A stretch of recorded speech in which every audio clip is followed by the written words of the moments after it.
Motivation দিতে গিয়ে অনেকেই বলেন দিনরাত তো সবার জন্যই 24 ঘন্টা, ও পারলে নিশ্চয়ই তুমিও পারবে।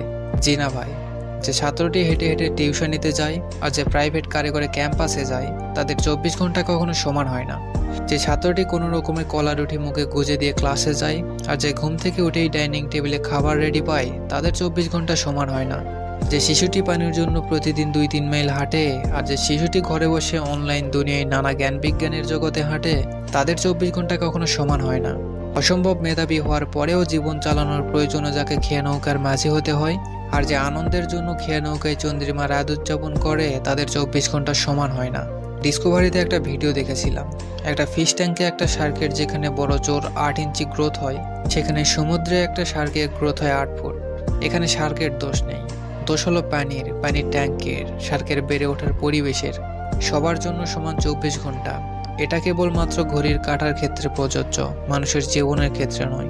এক এক জীবনের গল্প ভাই এক এক রকম। এক গজ ফিতা দিয়ে হয়তো ভূমি মাপা যায়, কিন্তু মানুষের জীবন মাপা যায় না। ধন্যবাদ সবাইকে।